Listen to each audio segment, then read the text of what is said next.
of the most revered things in our Jewish tradition is our Torah. We take it out on Shabbat mornings and kiss it. We chant from it. We study it. We dance with it. It's called an Eitz Chaim, a tree of life. Some people say that Torah is rules to live by, shared history, stories that inspire. But is that really the whole picture? If it was just rules to live by, do we really need the Torah? Do we really need it to tell us not to murder or not to steal? Don't we already have an ethical sense inside us without the Torah? As a shared history, did the things that happened in the Torah really happen? We have no real proof. We have to take it on faith. Anthropologists don't know for sure whether the Exodus even happened. And stories to live by, stories that inspire. There are plenty of inspiring stories in the Torah, but there are also stories not so inspiring, stories about violence and death and war. So how do we understand Torah as a tree of life, something that guides us and inspires us and connects us? Part of it can come from understanding that our rabbis viewed the Torah as having an inner and an outer development. As they put it, it's black fire written on white fire. Black fire, the outer Torah, can be defined as the 5 books of Moses.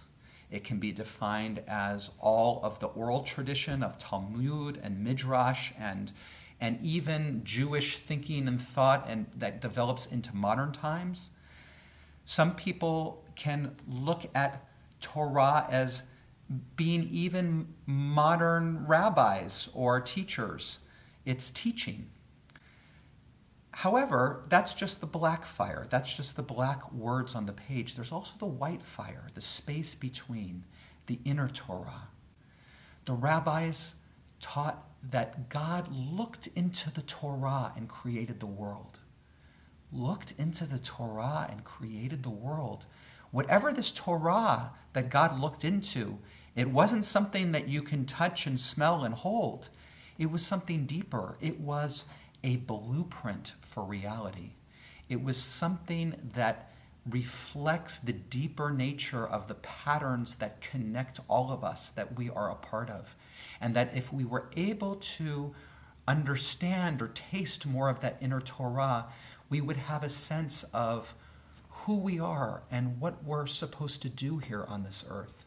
We would be more free from anxiety. We would feel more connected and have more of a sense of love in our life and in the world. So how do we enter this inner Torah? Well, we do it through the vehicle of the outer Torah, however expansively we define it.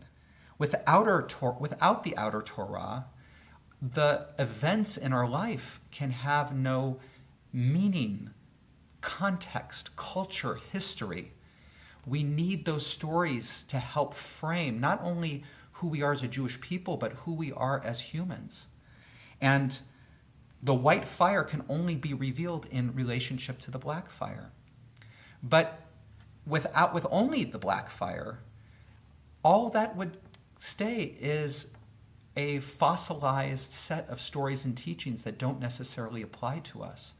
So the inner Torah suggests our way of accessing that inner Torah is through the tradition of Midrash, that every verse in the Torah can have infinite meanings. And then when we approach the outer Torah, we come at it with the question, what does this have to say about my life? How can this give me deeper insight into my relationship with the world? So the only way to make this a part of our lives is to do it on a regular basis. Have a Jewish book of wisdom near your bed that you can tap into, that you can read a little bit of each week and reflect on what it means to us. Do it in the context of a small group or a class like you're doing now. And through dialogue, connection, quiet reflection, having input on a regular basis that helps ask the question, how do I live a deeper relationship to life?